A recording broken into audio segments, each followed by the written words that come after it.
Hello friends, welcome back to my YouTube channel MR sociology classes.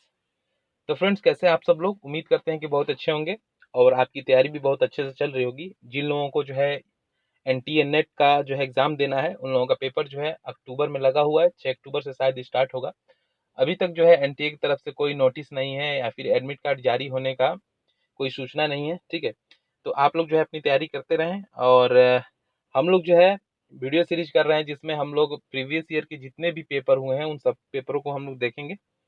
तो इसमें जो है हम लोग का डिस्कशन हो रहा था एनटीए नेट जुलाई 2018 का जो है सोशियोलॉजी का पेपर हम लोग सॉल्व कर रहे थे, जिसमें 1 से लेकर 50 तक के क्वेश्चन हम लोग जो है कर चुके थे और इस वीडियो में जो है हम लोग करने वाले हैं 51 से लेके 100 तक के क्वेश्चन। ठीक है, तो ये जो है आपके एग्जाम के दृष्टिकोण से बहुत ही महत्वपूर्ण होने वाला है, तो वीडियो को जो है लास्ट तक देखें। चलिए फिर बिना देर किए स्टार्ट करते हैं वीडियो। तो फ्रेंड्स, इसमें जो है हमारा 51 नंबर क्वेश्चन है। 50 तक के क्वेश्चन हम लोगों ने कर लिए थे। इसमें हम लोगों का 51 नंबर क्वेश्चन है, अल्फ्रेड शुट्ज के अनुसार सामाजिक जगत का एक पहलू जिसे जीवन जगत कहा जाता है क्या है? ऑप्शन दिया गया है आपका इसमें, आदेशक रूप से समन्वित साहचर्य, एक सामाजिक व्यवस्था, एक आत्मनिष्ठ विषयक जगत, एक वस्तुपरक वास्तविकता। तो इसका जो राइट आंसर होगा वो होगा आपका ऑप्शन थर्ड। ठीक है, अल्फ्रेड शुट्ज के अनुसार सामाजिक जगत का एक पहलू जिसे जीवन जगत कहा जाता है क्या है? तो एक आत्मनिष्ठ विषयक जगत है। चलिए, तो फ्रेंड्स इसमें जो है अगला क्वेश्चन है हमारा, निम्नलिखित में से कौन सा परिप्रेक्ष्य समाज के सदस्यों द्वारा अपने दिन प्रतिदिन के जीवन का अर्थ समझने के लिए प्रयुक्त पद्धतियों पर ध्यान केंद्रित करता है? ऑप्शन है आपका प्रघटना विज्ञान, निर्जातीय प्रणाली विज्ञान, प्रतीकात्मक अंतःक्रियावाद या फिर व्यवहारवाद। 52। तो इसका जो राइट आंसर होगा वो होगा ऑप्शन 2, निर्जातीय प्रणाली विज्ञान। ठीक है, ओके। चलिए, अगला प्रश्न है हमारा, गॉफमैन की कृति presentation of self in everyday life का केंद्रीय परिप्रेक्ष्य क्या है? नाट्यकला, प्रघटना विज्ञान, प्रतीकात्मक अंतःक्रियावाद या फिर नव प्रकार्यवाद। तो बताएं 53 का। तो इसका जो राइट आंसर होगा वो होगा आपका ऑप्शन 1, नाट्यकला विज्ञान। ठीक है, presentation of self in everyday life का केंद्रीय परिप्रेक्ष्य है नाट्यकला। ठीक है, चलिए अगला प्रश्न हमारा 54 नंबर, किस कृति में यह तर्क प्रस्तुत किया गया कि सभी प्रकार के ज्ञान सामाजिक रूप से रचित होते हैं और विशेष व्यवहारिक समस्याओं के प्रति उन्मुख होते हैं? ऑप्शन है आपका phenomenology of mind, studies in ethnomethodology, the phenomenology of the social world and the social construction of reality। तो 54, इसका जो राइट आंसर होगा वो होगा आपका option 4, the social construction of reality. ठीक है, चलिए आगे। अगला प्रश्न है हमारा, निम्नलिखित में से किसके विचार विधि सम्मत संकट के साथ बुने गए हैं? हैबरमास, एल अल्थुजर, जेफ्रे अलेक्जेंडर, ए सुट्ज। बताएं कि किसके विचार विधि सम्मत संकट के साथ बुने हुए हैं? 55। तो इसका जो राइट आंसर होगा वो होगा आपका ऑप्शन 1। ठीक है, हैबरमास।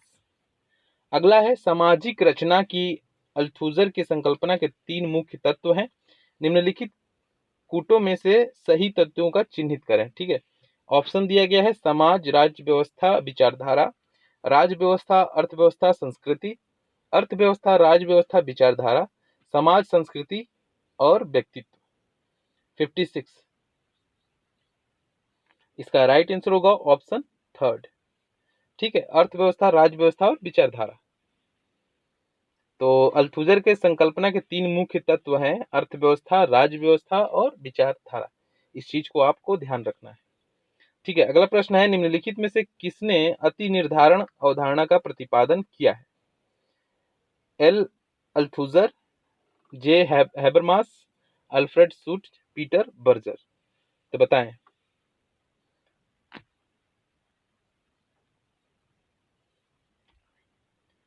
57 का क्या होगा आंसर? इसका राइट आंसर होगा ऑप्शन 1। ठीक है, अल्थूजर। अति निर्धारण की अवधारणा जो है अल्थूजर से संबंधित है, इस चीज को आपको ध्यान रखना है। चलिए आगे चलते हैं। चलिए अगला प्रश्न है हमारा 58 नंबर है प्रश्न। इसमें सूची 1 को सूची 2 से सुमेलित करना है। एक तरफ जो है पुस्तक है और दूसरी तरफ उसके लेखक है। तो पुस्तकों के नाम हम लोग देखते हैं। The constitution of society, the structural transformation of the public sphere, discipline and punish, writing and difference. और दूसरी तरफ लेखक है हमारा जो है Jacques Derrida, Michel Foucault, Jurgen Habermas, Anthony Giddens, Althusser. तो बताएं इसका, चलिए फिर मिलान करते हैं हम लोग। ठीक है, तो द कॉन्स्टिट्यूशन ऑफ सोसाइटी, तो ये सबको पता होगा कि ये जो है एंथनी गिडिंस की बुक है। ए का 4 हो जाएगा। The structural transformation of the public sphere, ये किसका है बताएं? तो ये है आपका हैबरमास का। थर्ड, बी का थर्ड हो जाएगा। और डिसिप्लिन एंड पनिश किसका है? ये है मिचेल फूको का है। और राइटिंग एंड डिफरेंस डेरिडा का है। ठीक है, तो सी का 2 हो जाएगा और डी का 1। तो 4 3 2 1, 4 3 2 1 जो है आपके ऑप्शन में है। फर्स्ट ऑप्शन आपका जो है राइट हो जाएगा। ठीक है, चलिए आगे चलते हैं। अगला क्वेश्चन है हमारा 59 नंबर। निम्नलिखित में से कौन सी मिशेल फूको की कृति नहीं है? ठीक है, तो मिशेल फूको की कौन सी कृति नहीं है? इसमें ऑप्शन दिया गया है। Madness and civilisation, crisis in the world economy, the order of things, history of sexuality. तो इसका जो राइट आंसर है वो है आपका ऑप्शन 2। ठीक है, तो मिशेल फूको की जो है कृति नहीं है। चलिए आगे चलते हैं। तो अगला प्रश्न है हमारा, समय और काल के परे पूर्व विद्यमान संरचना और व्यक्तिक अभिकरण एजेंसी की अंत्यक्रिया के परिणाम के रूप में सामाजिक संबंधों की संरचना निर्धारण को किस रूप में वर्णित किया जा सकता है? संरचनावाद, संरचनात्मक प्रकार्यवाद, उत्तर संरचनावाद या फिर संरचनाकरण। 60 नंबर क्वेश्चन।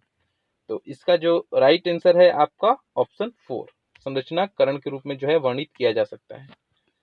चलिए 61 देखते हैं। किसके लिए वास्तविकता के स्थानीय ब्यौरे भव्य आख्यानों की तुलना में अधिक महत्वपूर्ण है? प्रघटना विज्ञानी, प्रकार्यवादी, उत्तर आधुनिकतावादी, मार्क्सवादी। 61, तो 61 का जो राइट आंसर है आपका ऑप्शन 3 है, उत्तर आधुनिकतावादी। ठीक है, चलिए आगे चलते हैं। चलिए 62 नंबर क्वेश्चन हमारा है, भारत में विविधता के स्रोत में क्या क्या सम्मिलित है? तो इसमें जो है विविधता के स्रोत में जो सम्मिलित है उसको बताना है और इसको जो है कुट के सहायता से आपको उत्तर का चयन करना है। ऑप्शन दिया गया है निर्जातीय उद्गम, जातियां, धर्म और भाषाएं। तो विविधता के रूप में कौन कौन से शामिल हैं? तो इसका जो राइट आंसर होगा आपका option 4, A B C D. जो है चारों जितने भी विकल्प दिए गए हैं सब जो है विविधता के स्रोत के रूप में सम्मिलित है। चलिए आगे चलते हैं। अगला प्रश्न है 63 नंबर। एनके बोस के अनुसार भारतीय सभ्यता का विकास किसका परिणाम है? ठीक है, तो एनके बोस के अनुसार बताना है कि भारतीय सभ्यता का विकास किसका परिणाम है। ऑप्शन दिया गया आपका, बारंबार हुए युद्धों के अनुभव जिनके परिणाम स्वरूप राष्ट्रीयता की भावना उत्पन्न हुई। दूसरा है सापेक्षिक रूप से शांतिपूर्ण स्थितियों में सांस्कृतिक बहुलवाद का एक प्रतिरूप। तीसरा है भारत में समुदाय अपनी विशिष्ट सत्ताओं का निर्माण नहीं करते हैं। और चौथा है संस्कृति की विविधता किंतु सभी समुदायों के आत्मनिर्भरता के लिए आर्थिक संगठन को प्रोत्साहित करना। तो इसमें जो है आपको सही कूट का चयन करना है। तो बताएं इसमें इसका राइट आंसर क्या होगा 63 का? तो इसका जो राइट आंसर है आपका 4 है, बी और डी। सापेक्षिक रूप से शांतिपूर्ण स्थितियों में सांस्कृतिक बहुलवाद का एक प्रतिरूप। और चौथा जो है संस्कृति की विविधता किंतु सभी समुदायों की आत्मनिर्भरता के लिए आर्थिक संगठन को प्रोत्साहित करना। चलिए अगले प्रश्न पे चलते हैं।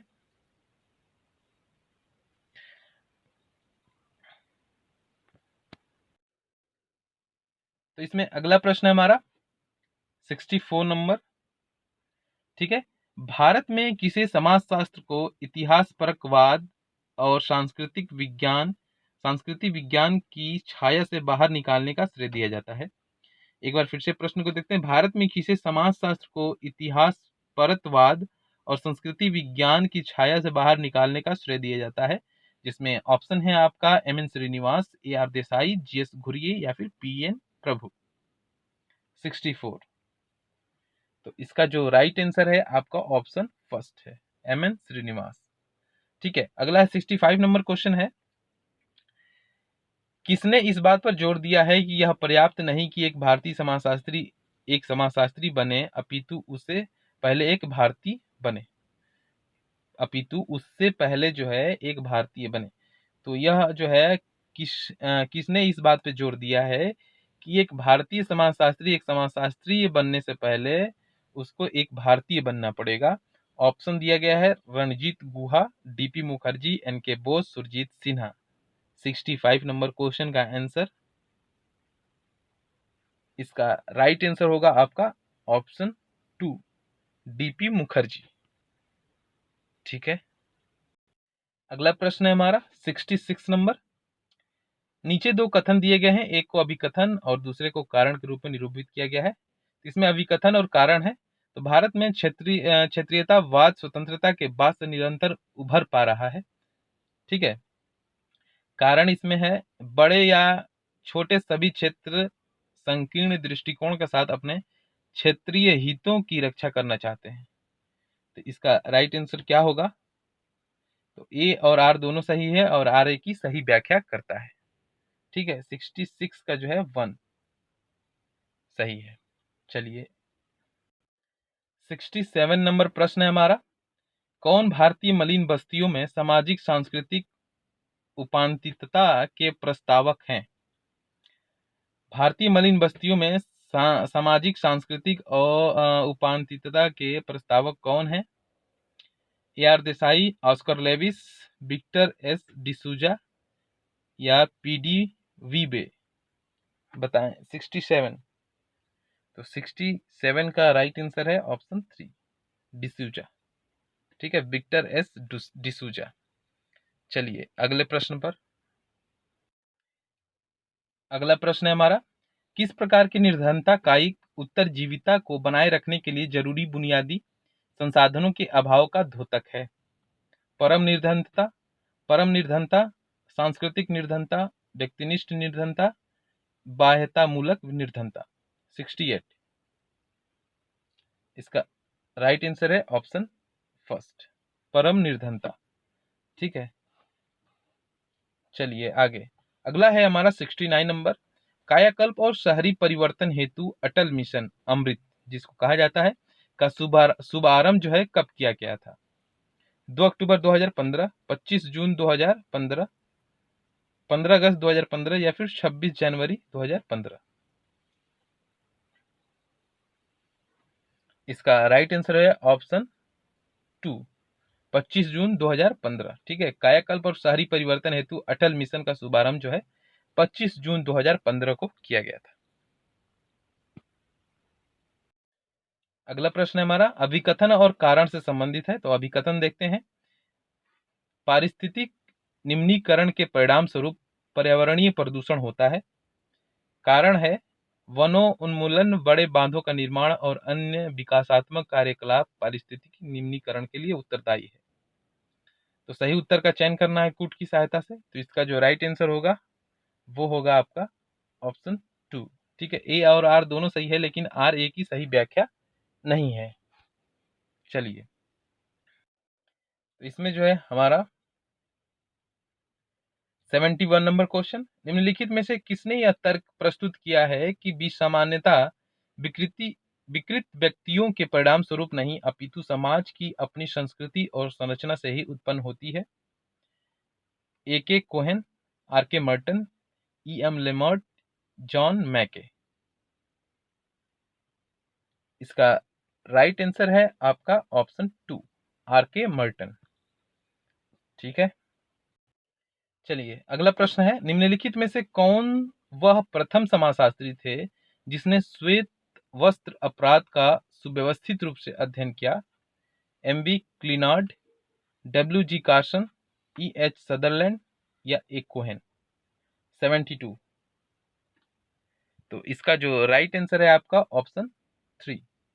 ठीक है, सदरलैंड के द्वारा जो है श्वेत वसन अपराध का सुव्यवस्थित अध्ययन किया गया था। अगला है 73 नंबर। ठीक है, तो किस वर्ष स्वापक औषधि और मनः प्रभावी पदार्थ अधिनियम का अधिनियमन किया गया था? 1987 को, 1985 को, 1989 को या फिर 1998 को? इसका राइट आंसर है ऑप्शन 2, 1985 को। ठीक है, चलिए 74 नंबर क्वेश्चन है, भारत में परंपरा अनिवार्यता आधुनिकीकरण की प्रक्रिया को धीमा नहीं करती है। किसने इस परिघटना को परंपरा की आधुनिकता कहा है? तो ऑप्शन है आपका Rudolph Milton Singer, Alan R Wills, McKim Marriott. 74। तो 74 का जो राइट आंसर है वो है ऑप्शन नंबर फर्स्ट, रुडोल्फ। ठीक है, लॉयड आई रुडोल्फ। ठीक है, चलिए अगला है 75 नंबर। इसमें जो है कथन और कारण दिया गया है, तो अभी कथन देखते हैं। भारत में अधिकतर विकसित राज्य एक दूसरे से सटे हुए हैं, कारण क्योंकि वे दूसरे राज्यों की तुलना में अधिक शहरीकृत भी हैं। ठीक है, तो इसका आंसर करना है कूट की सहायता से। इसका जो राइट आंसर है वो है ऑप्शन 2। ए और आर दोनों सही है, आर ए की सही व्याख्या नहीं है। चलिए 76 नंबर क्वेश्चन है हमारा, निम्न में से कौन सा सुमेलित नहीं है? तो इसमें से सुमेलित नहीं है उसको चुनना है। लिंग और भूमि अधिकार, तो वीना अग्रवाल। ठीक है, लैंगिक असमानता और कानून, फ्लेविया एग्नेस। ठीक, महिला और नातेदारी, लीला दुबे। महिलाएं और संघर्ष, करुणा चानना। तो इसका जो राइट आंसर होगा आपका ऑप्शन 4, महिला और संघर्ष जो है करुणा चानना से संबंधित नहीं है। अगला प्रश्न है 77 नंबर। ठीक है, तो निम्नलिखित में से कौन सी भारतीय संविधान द्वारा यथा अंगीकृत धर्मनिरपेक्षता की एक विशेषता नहीं है? धर्मनिरपेक्षता की विशेषता कौन सी नहीं है इसमें? तो इसका 77 का जो राइट आंसर होगा वो होगा आपका ऑप्शन 4। ठीक है, व्यवसायिक एवं शैक्षणिक संस्थाओं में धर्म के आधार पर स्थानों का आरक्षण जो है ये धर्मनिरपेक्षता की विशेषता नहीं है, गलत है। चलिए अगला 78 नंबर क्वेश्चन, विश्वव्यापी सामाजिक संबंधों का तीव्रण जो विशिष्ट स्थानों को इस तरीके से जोड़ता है कि स्थानीय घटनाएं मीलों दूर घटने वाली घटनाओं द्वारा और विलोमतः भी निर्धारित होती हैं, किस अवधारणा से संबंधित है? आधुनिकीकरण, वैश्वीकरण, पाश्चात्यीकरण, उपयुक्त में से नहीं। 78। इसका जो राइट आंसर है ऑप्शन 2 है, वैश्वीकरण। ठीक है, यह अवधारणा जो है वैश्वीकरण से संबंधित है।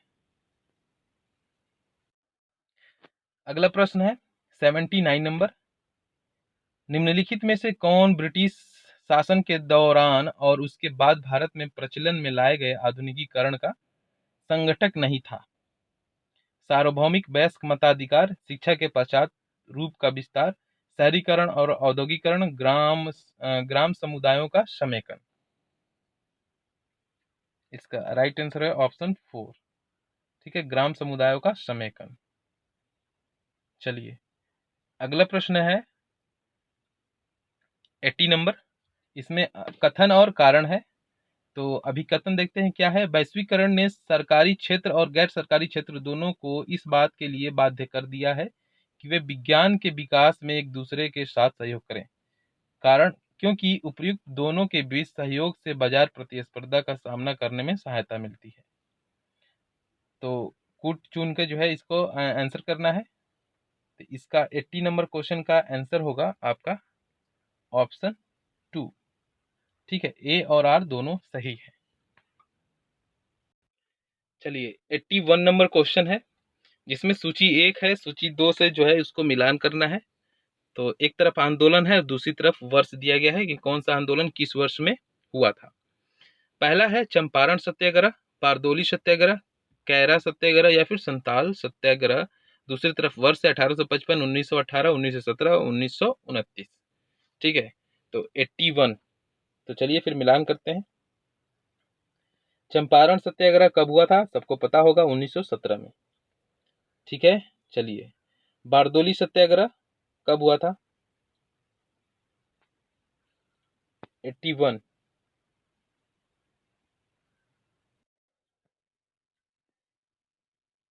तो इसमें जो है चंपारण सत्याग्रह 1917, बारदोली सत्याग्रह जो है 1918, कैरा सत्याग्रह,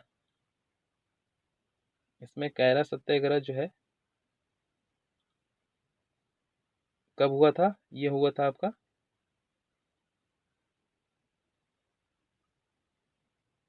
1929। संथाल विद्रोह जो हुआ था 1855। तो इसमें जो है ऑप्शन इसमें गलत दिया है फ्रेंड्स। ठीक है, तो आप लोग इसको मैचिंग कर लीजिएगा। चलिए नेक्स्ट क्वेश्चन पर। 82 नंबर क्वेश्चन है, किसने अवशेष मूल्य का सिद्धांत दिया है? Michel Foucault, Smelser, Karl Marx या फिर मैक्स वेबर। तो इसका राइट आंसर है ऑप्शन 3, कार्ल मार्क्स। अगला प्रश्न है 83 नंबर। 83 नंबर क्वेश्चन है हमारा। 83 नंबर है, निम्नलिखित में से कौन सा विद्रोह फसल में जोतदार के अधिकारों को आधे से कम करके 1/3 करने और गरीब बटाईदार किसानों के अधिकारों में संगत बढ़ोतरी करने की मांग के साथ शुरू हुआ था? तेलंगाना आंदोलन, तेभागा आंदोलन, नक्सलवाड़ी आंदोलन, सूर्योदय आंदोलन। इसका राइट आंसर है आपका ऑप्शन 2, तेभागा आंदोलन। अगला प्रश्न है हमारा 84 नंबर कि पारंपरिक भारतीय समाज में जजमानी प्रथा निम्नलिखित में से किस पर आधारित थी? नगद अर्थव्यवस्था, वस्तु विनिमय अर्थव्यवस्था, उपहार विनिमय बाजार प्रणाली। तो इसका राइट आंसर है आपका ऑप्शन 2। ठीक है, वस्तु विनिमय अर्थव्यवस्था पर जो है भारतीय समाज में जजमानी प्रथा प्रचलित थी। ठीक है, चलिए 85 नंबर क्वेश्चन है हमारा। इसमें कथन दिया गया है। ठीक है, तो यह कथन किसका है कि वैश्वीकरण एक जटिल बहुआयामी प्रक्रिया है जिसमें वैश्विक और स्थानीय के बीच एक द्वंद्व संबंध निहित है।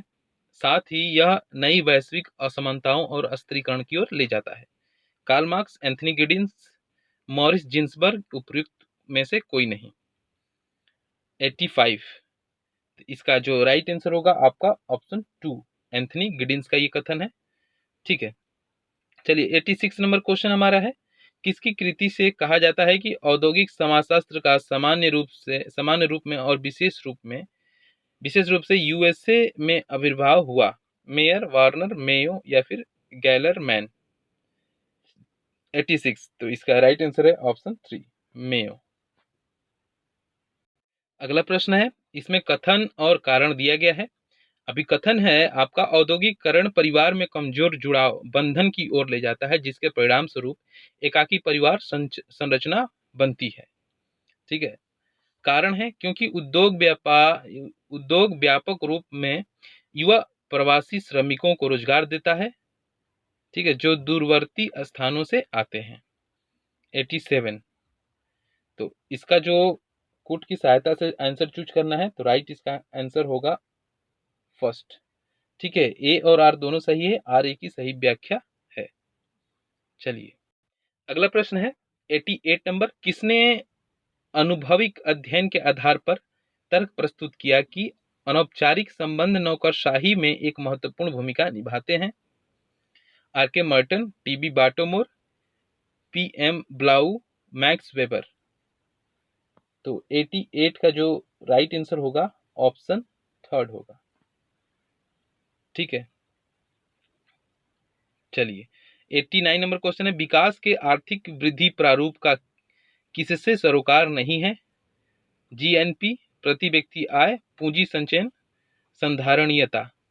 89 नंबर, तो 89 नंबर का जो ऑप्शन है 4 है, जो है ये आर्थिक वृद्धि प्रारूप से जो है इसका संबंध नहीं है। अगला है 90 नंबर क्वेश्चन, स्वतंत्र भारत में विकास के किस मॉडल का अनुसरण किया गया? पूंजीवादी मॉडल, समाजवादी मॉडल, मिश्रित अर्थव्यवस्था या फिर बाजार अर्थव्यवस्था। तो 90 नंबर क्वेश्चन है, तो इसका आंसर सबको पता होगा, इसका राइट आंसर होगा ऑप्शन थर्ड, मिश्रित अर्थव्यवस्था। अगला प्रश्न है 91 नंबर, किसने वाक्यांश अल्प विकसित का विकास गढ़ा? A R Desai, J Myrdal, Samir Amin या फिर एजी फ्रैंक। 91 नंबर क्वेश्चन, तो इसका राइट आंसर है ऑप्शन 4, एजी फ्रैंक ने जो है अल्प विकसित का विकास का सिद्धांत इन्होंने दिया है। चलिए 92 नंबर क्वेश्चन है, निम्नलिखित में से कौन सा मानव विकास सूचकांक का जो है संकेतक नहीं है? तो ऑप्शन है आपका आयु, संभाविता, शिक्षा, राष्ट्रीय प्रति व्यक्ति आय, शहरीकरण का स्तर। 92 नंबर, तो 92 का जो होगा ऑप्शन 4 होगा, शहरीकरण का स्तर जो है मानव विकास सूचकांक का जो है संकेतक नहीं है। अगला प्रश्न है इसमें 93 नंबर, निम्नलिखित में से उस समिति की पहचान करें जिसका भारत सरकार ने शहरी मलिन बस्तियों में प्राथमिक स्वास्थ्य देखभाल प्रदान करने के लिए सेवा डिलीवरी दृष्टिकोण प्रणाली का संगठन करने और इसमें सुधार लाने के लिए तौर तरीकों का सुझाव देने के लिए 1982 में गठन किया गया था। कौन सी समिति है? पहला ऑप्शन है इसमें करतार सिंह समिति, श्रीवास्तव समिति, कृष्णन समिति या फिर भोरे समिति। 93, तो इसका राइट आंसर है आपका कृष्णन समिति। इंपॉर्टेंट क्वेश्चन है, ठीक है। 94 नंबर देखते हैं क्वेश्चन, किसने सामाजिक उत्थानशीलता के रूप में जनन क्षमता के अध्ययन के लिए समाजशास्त्री व्याख्या दी है? ठीक है, तो एक है आर्सेन डुमोंट, के डेविस, डेविड ग्लास, जे हाउथार्न। तो 94 का जो आपका राइट आंसर है ऑप्शन ए है, आर्सेन ड्यूमोंट जो है सामाजिक उत्थानशीलता के रूप में जनन क्षमता के अध्ययन के लिए समाजशास्त्र की व्याख्या दी है इन्होंने।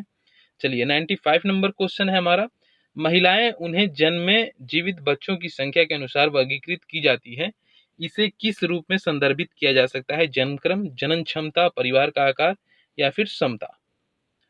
95, तो इसका जो राइट आंसर है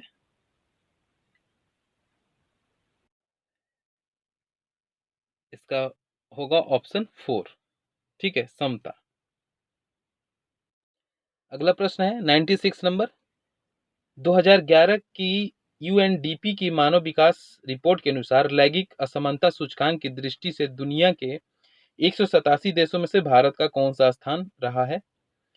2011 की यूएनडीपी मानव सूचकांक रिपोर्ट के अनुसार पूछा जा रहा है, तो ऑप्शन है 100, 132, 145, 157। तो इसका राइट आंसर होगा आपका ऑप्शन 2, 132। ठीक है, चलिए अगला है, इसमें जो है सूची 1 को सूची 2 से मिलान करना है, पुस्तक है और लेखक है। ठीक है, तो चलिए इसका आंसर करते हैं। 97 का जो राइट आंसर होगा आपका ऑप्शन थर्ड होगा। ठीक है, फर्स्ट का सेकंड होगा, बी का 4 होगा, ठीक, और सी का 1, डी का 3। ठीक है, आप लोग इसको देख लेंगे। चलिए 98 नंबर क्वेश्चन है, जननी सुरक्षा योजना भारत सरकार की योजना है, इसका किस उद्देश्य के साथ शुभारंभ किया गया था?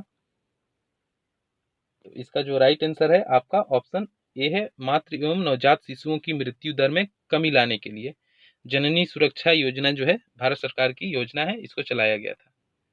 चलिए अगला प्रश्न है 99 नंबर क्वेश्चन है हमारा, कौन सा नारीवादी सिद्धांत इस विश्वास के द्वारा अभिलक्षित होता है कि पितृतंत्र महिलाओं के उत्पीड़न का प्रमुख एवं सर्वदेशिक कारण है? समाजवादी नारीवाद, उदारवादी नारीवाद, सांस्कृतिक नारीवाद या फिर क्रांतिकारी नारीवाद। 99 का राइट आंसर होगा आपका ऑप्शन 4, क्रांतिकारी नारीवाद। चलिए 100 नंबर क्वेश्चन है और हमारा आखिरी प्रश्न है। तो भाषाई विविधता का क्या अर्थ है? भाषाई विविधता का क्या अर्थ है? तो इसका राइट आंसर होगा ऑप्शन 3, लोगों द्वारा बोली जाने वाली अनेक भाषाएं। ये जो है भाषाई विविधता का अर्थ है। तो ये हमारा जो पेपर है जुलाई यूजीसी नेट के द्वारा जो आयोजित की गई थी, जुलाई 2018 का क्वेश्चन पेपर है। तो ये हमारा पेपर कंप्लीट हो गया, ठीक है। तो उम्मीद करते हैं कि ये आपको बहुत ही पसंद आया होगा, और पसंद आया हो तो लाइक और कमेंट करके बता दीजिए हमको। यदि हमारे चैनल पर नए हैं तो हमारे चैनल को सब्सक्राइब कर लीजिए और बेल आइकन को प्रेस कर लीजिए, ताकि जो है आपको नोटिफिकेशन प्राप्त होता रहे। तो फिर मिलते हैं नेक्स्ट वीडियो में नए पेपर के साथ। चलिए फिर, बहुत बहुत धन्यवाद आपका।